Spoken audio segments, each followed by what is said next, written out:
Welcome to Almost Live, a deep dive with a shallow host. My name is Bob Perfect, and the person blowing that wonderful puff of smoke out over here is Mixed Blouse. How are you doing? Well, Sandy, how are you doing? What's poppin', Bob? How you guys doing? What's up, everybody? Oh man, you're doing what I feel like I should be doing on here, but Smoking I a don't joint. know. Yeah, I wanna be more professional. I'm the host here. I've got to maintain some level of professionalism. So I'm gonna wait until afterwards before I roll Okay. up. But I like the vibe you got going on there. How have you been doing? I know it's been a rough time lately, but obviously quite an exciting time for you. So how you doing? I'm good. I mean, I've been using lockdown to finally finish my album. So I was able to do that.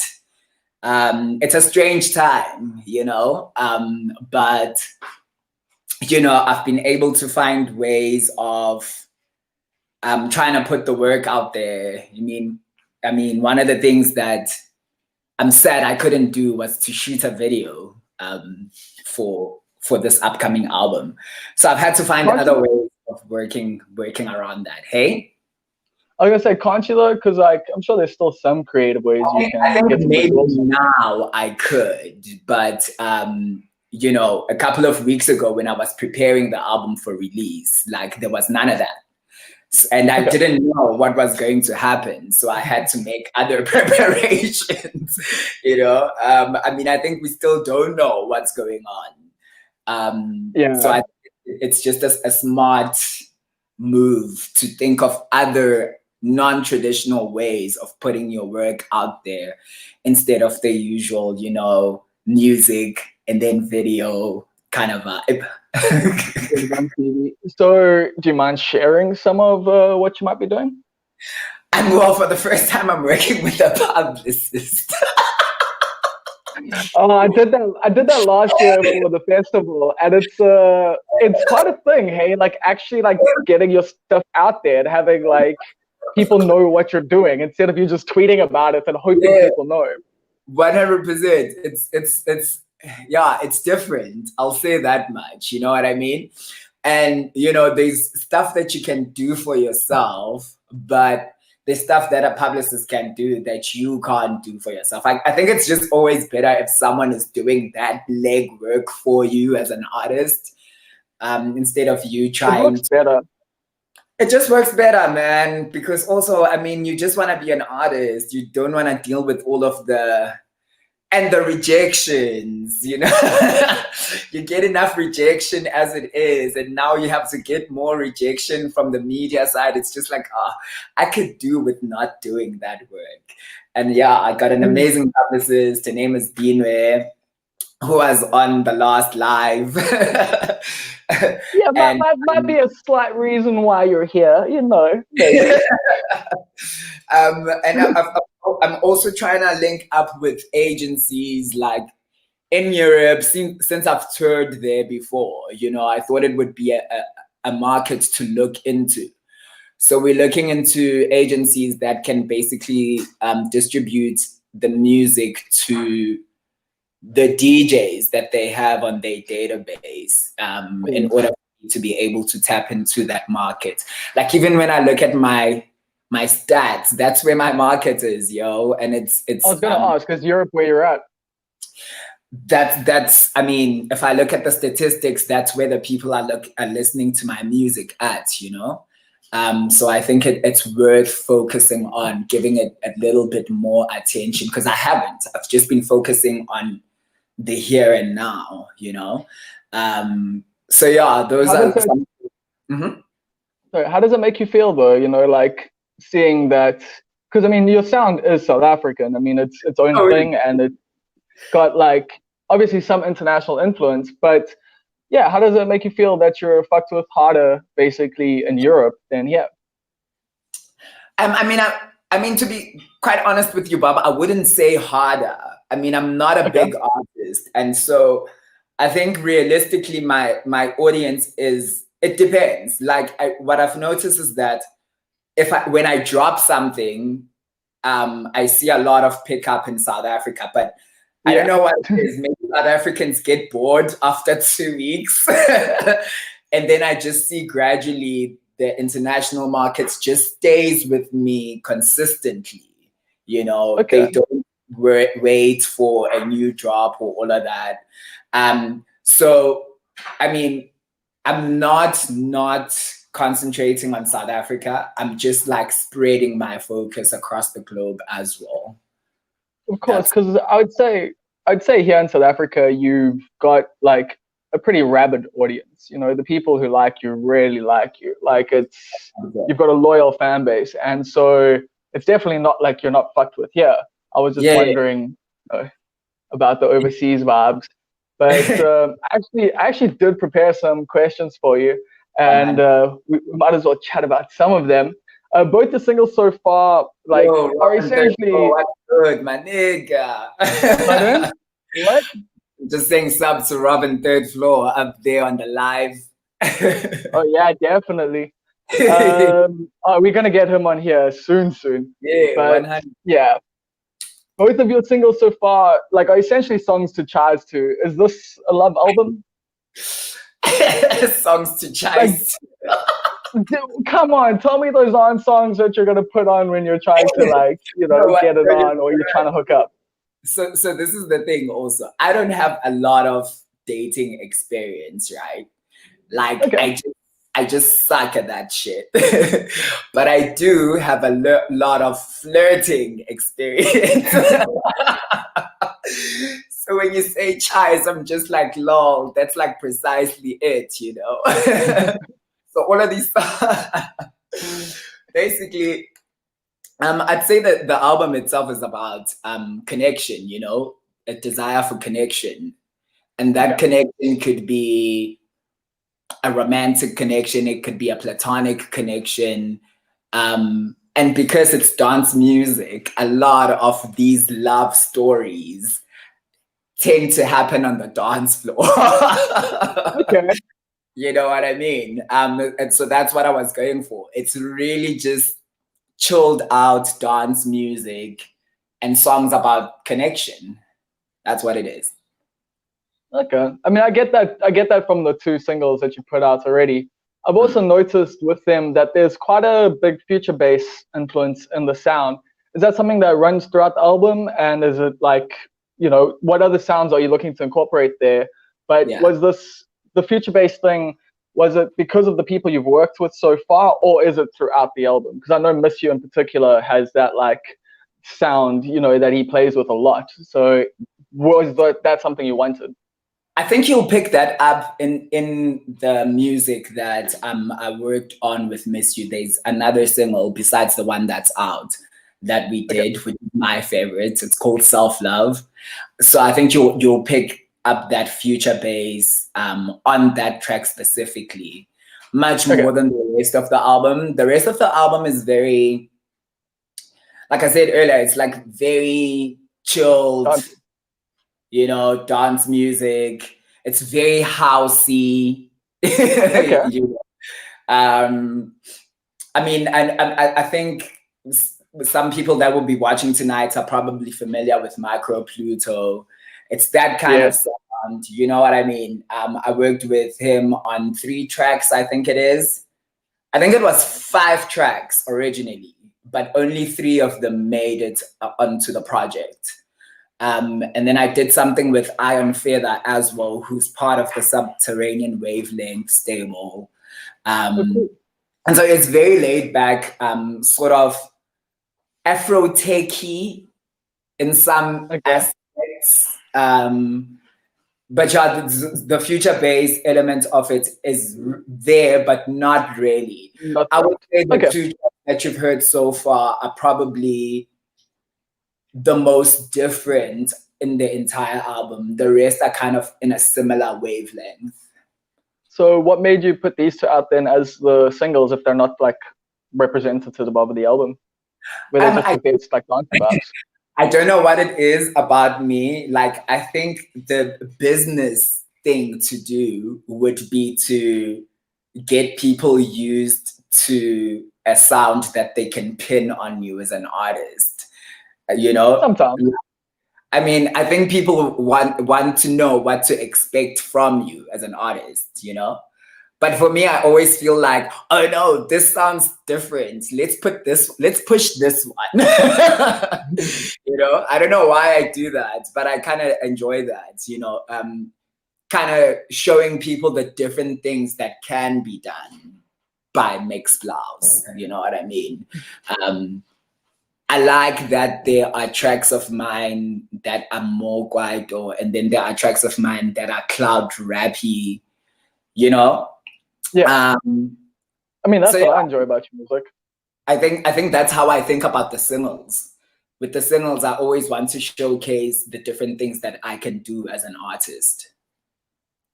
Okay, That's you don't so want it to just be the safe songs.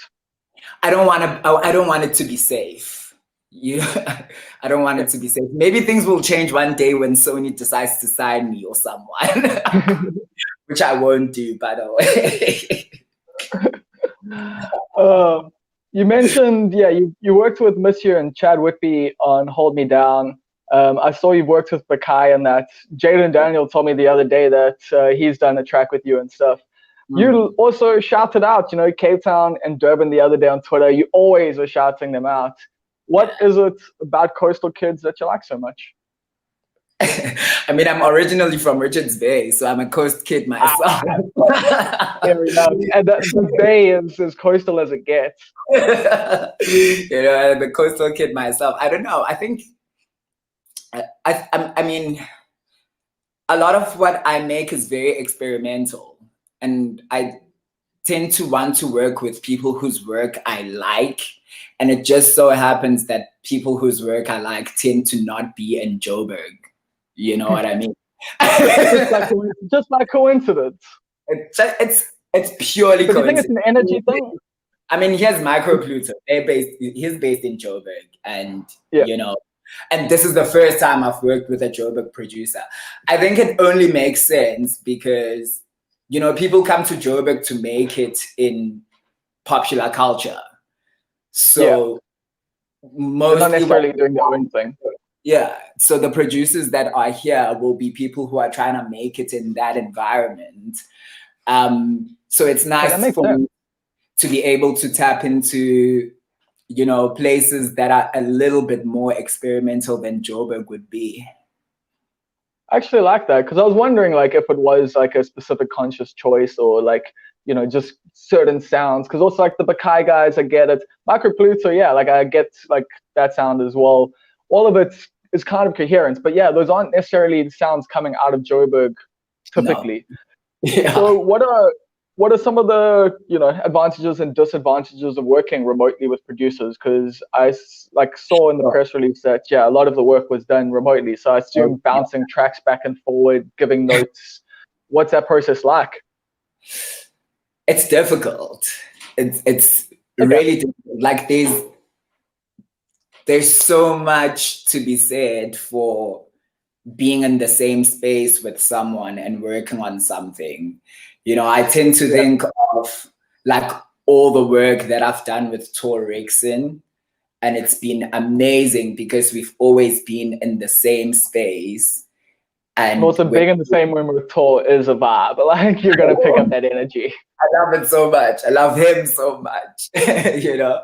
But yeah, being able to bounce off someone's energy, it's really good that. And I think for me anyway, it helps the process to be faster. Whereas when you're working remotely, it's like, I don't know, maybe I'm just not feeling great that day and you feel like working, you know, and then it doesn't work out. So it takes longer. With that said, I think it also does allow me the time to sit with a track. You know, I'm thinking, for instance, like what I did with Bakai. He sent me like 8 tracks that I listened to and eventually settled on this one that I wanted to do.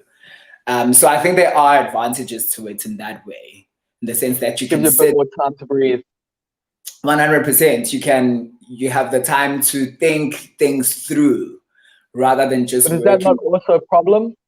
Like, do you not like start getting it? Do you not start getting it in your head a little bit there? Be like, ooh, I like this one. Ooh, I like this one. What about that? Oh, I don't know about this. Like, do you not get like that, or you just I like definitely do. I definitely do. But some tracks come faster than others, you know? So out okay, of those 8 beats that Bakai sent me, I only ended up with 2 songs. The other one he's releasing as a single. So I'll be a featured artist on the single. It's with Jaden Daniel, by the way. yeah, Really good. Jaden, I think is going to be on next week on the show, so we'll probably be chatting about that. It's a really dope track. So I did 2 tracks out of that 8 tracks, and even with those tracks, it's like I want to know that I'm enjoying the track. So it's nice to be able to sit with them for, because I write very quickly. I tend to sometimes like you can play a beat for me, and within an hour we'll have a song. Not So is necessarily that how you do it as well? Like you write, do you not come with like some stuff, pre-planned? Do you not have any lines that you want to work through on the day, or like is it you hear the some beats and you're like, cool. sometimes there will be. Sometimes it's just like little ideas that I've scribbled. But I'm always guided by the beat. Like the beat tells me what to do and where to go with a track. Okay. I think the only track that I wrote in its entirety and then found a beat for was Ugufa. Okay. Yeah, I think Why that, was that? I don't know. I mean, I wrote the entire track about being sick. You know, I was sick and I thought I was dying. You know, and that's when I wrote that entire all of those 2 verses plus the hook. Oh And snap. then I think the next morning I was still sick. Got a message from Kiran on some I've got a beat for you, and I was like, Oh, amazing. parable. Yeah, yeah, yeah. Come on, And I was we can't be blowing up government names here. yeah, parable. So I was like, yeah, send the beat through. And he sent the beat. And I didn't know that beat was going to work with those lyrics, but it did. It just worked. I listened to the beat. I was like, shit, that thing I was writing last night fits perfectly with this. And it's so crazy because we didn't have to adjust anything. It just worked perfectly like that, which was amazing Like for me. yeah, like that doesn't happen like It ever. doesn't. So It really doesn't. Yeah. I do want to let the audience know that you can see the busker thing in the corner over there. I'll get that right first time sometime. You can see the busker thing there. There's also a link below. What we're doing with the show is basically you can donate whatever you like to the show. If you're enjoying what you're watching, you're getting some good information out of this, scan the busker code. There we go. Scan the busker code, click the link below, and Sandy and I will split the money that you give us. That's simple. I'm going to get into the next question now that we've done the ad read. What are some of the advantages and oh no, I asked you that one. I put them in the wrong order. Damn it. How do you structure the album to have a Yeah. coherent sound when you're working with a variety of producers? Because you have worked with like quite a few different producers on this album, but I did read in the press release that you have tried to make it like a coherent project, So Yeah. how do you do that? So like for me, how I think about like what I would call coherence in an album. Coherence can come from the sonic direction of the album, but it can also come from the sort of themes that you explore as an artist. So it doesn't have to be sonic, it Okay. can thematic. And that's what I think guided me in this process. When I thought, what project am I making next after the EP? I was very clear about the fact that I want to make a project full of songs about connection. That's what I was going for. And when I started shopping around for beats, I had that at the back of my head. So it's like, which beat speaks to what I am trying to do here? So And it that, wasn't about the sound. I get that. Okay, cool. Like, it so really it's wasn't about about I mean, I'm grateful that it ended up working that way. Obviously, once I sat down with all the tracks in front of me, I think in total I recorded about 15 tracks. And you're Um, releasing? Cool. I'm only releasing 8. Ooh, I'm okay. releasing 8 because when I sat down with everything and listened to it, those are the 8 that kind of worked for me. Like going back now to the sonic thing. Because after I'd written so many songs about falling in love and flirting and being on the dance floor at a festival in the morning at 7 a.m. and that Relatable. not so great looking starts looking good as fuck. Relatable. I mean, that's what happens. I had all of these songs about all of that shit. And when I And listened it to them, didn't. these 8 work so well for me. I would clean my house to these 8 tracks and not skip one of them. So So that's how is that the goal? hey? Is that the goal for the album? I mean, I think it's important for an album to be listenable, Obviously. So that's what I Like, want to do, I wanted it needs to be listenable. So I needed to make sure that I'm not just putting music in there simply because I've got it, does it okay. work with the project, Oh, I totally get that. I mean, I've had friends before who've done that, where they were working on albums and it landed up being like 20 tracks just because, like, over the 2 years, they've got all these songs and they don't know what to do with it. So it's like, let's just put them out, and like, Yeah, like you don't listen to the whole album because it's not a piece of art that makes sense. exactly. Albums are meant to tell a story, essentially. They're meant to have like a coherent, thing, a thread running through them. Yeah. Um, One thing though, like your EP's done really, really well, like incredibly well, Better and you've got it than for an independent artist. You've achieved like a lot. So I want to know, like, does that give you confidence now with the album, or are you terrified? Because like I can see it going both ways. I can see it being this thing of like, you know, I'm good. People tell me I'm good. I can see I'm good. Like I've created work that people care about. So obviously that must give you some confidence. But then at the same time, it's like I've achieved all these things. People are now expecting something of me. Yeah. I mean, I think I'm happy with how the EP was received, obviously.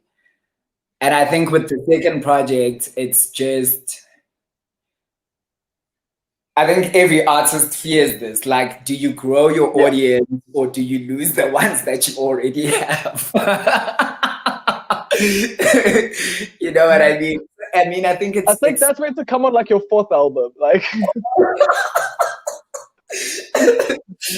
I think there's also pressure from just like labeling things as well. Like, are we calling this an album?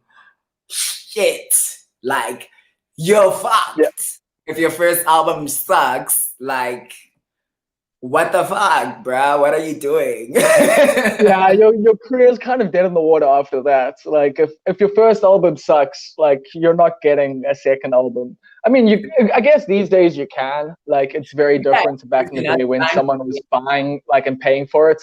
Like, if you yeah, put out a studio album like from a label, like, and it sucks, you're done. Like, just you're gonna have to start a whole new band, a whole new project. Like, but honestly, Bob, yeah, I think it's the same even if you're funding yourself, right? Like, I I've think put in so. so much into this album.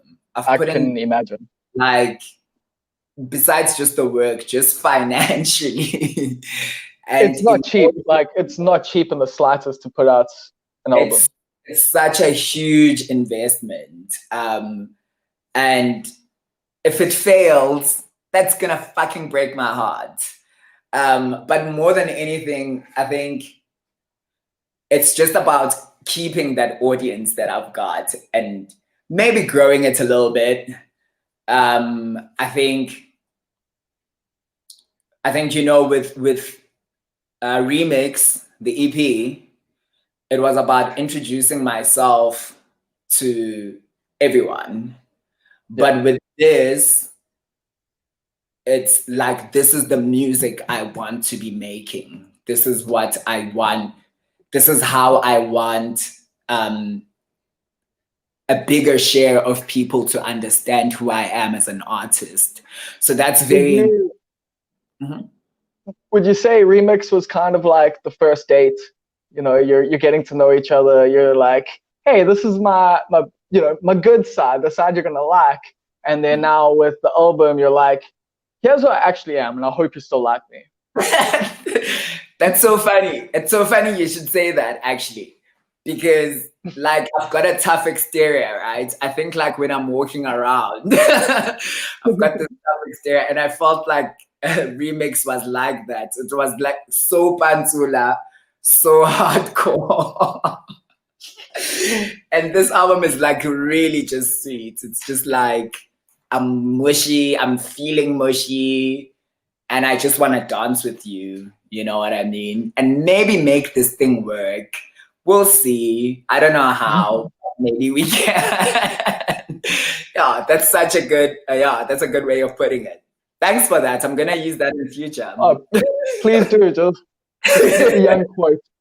And then lastly, yeah, what do you hope happens when you release Elementality? Like you on the day, it's 25th of July, right? That it's coming out. 24th July, 24th. and Okay. let me say to whoever is watching, 24th July is my birthday. So just as a gift to me, just listen, please. That's all I'm asking for. It's my And if you birthday. really like it, go to Bandcamp. And if you really like it, go to Bandcamp. But yeah, it's my birthday, and that's all I'm asking for. Just listen to the But album. Yeah. but what do you like? How do you imagine that day going? Like, what do you on the 24th of July? Okay, you've just dropped it. It's released. What do you want to happen now? I have no idea. I have absolutely no idea. So here's what I generally do when I've got a release. I tend to stay up until midnight when it appears on whatever store it is. Okay. And then I put on my earphones and listen to it, and then I fall Just asleep. make sure it's working. Yeah. And then I wake up maybe at around 6, and then I post a message to Twitter or whatever it is on some, oh, by the way, guys, I've got this thing out. Would you please listen to it? So I don't see this going any Like, different to that. Also, I really just don't want to have too many expectations. I yeah.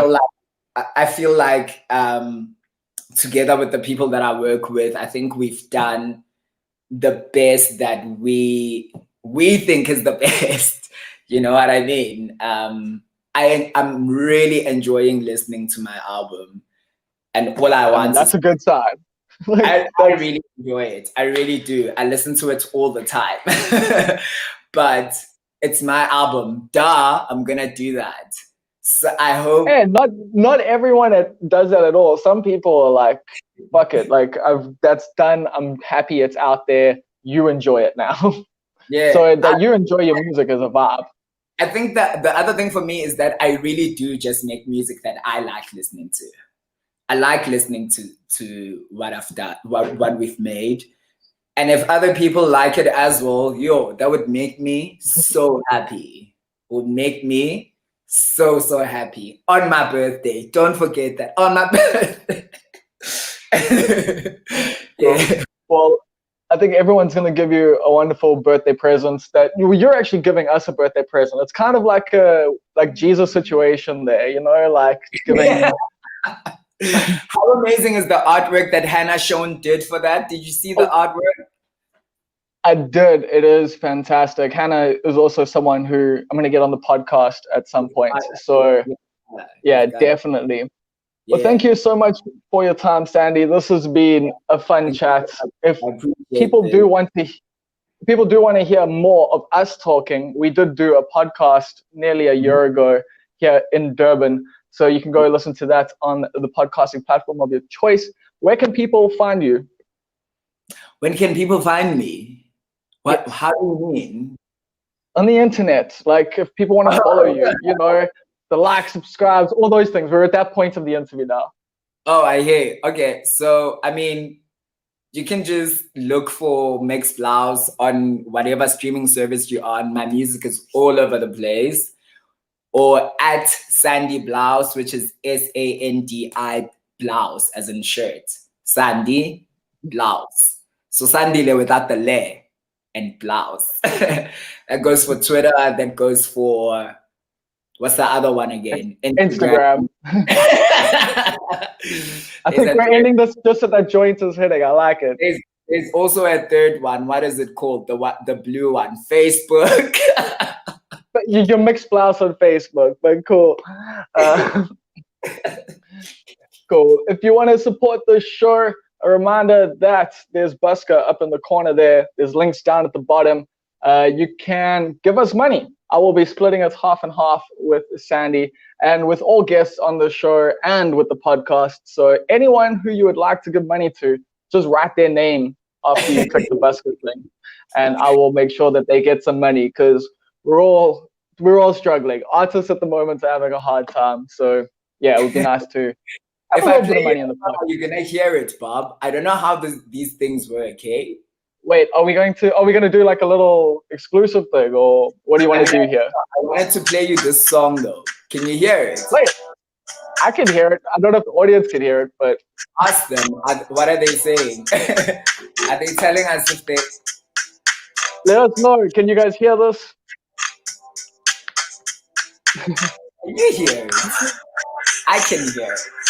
I can hear it, but not good, not well. You're doing yourself a disservice. I think it's very much like when someone comes up to you with their cell phone and has like a song for you. That's how it sounds. And I would have loved to be able to play like the vibes right now, but we didn't have that sorted out. But thank you, Sandy, so much. I'm really looking forward to the release of the album. I have really, hey, it's Albany Law coming through right at the end. But I have really enjoyed this chat. I can't wait to hear the album. Cool. Enjoy the rest of your night, and everyone else, click whatever links you see below. Later. 100.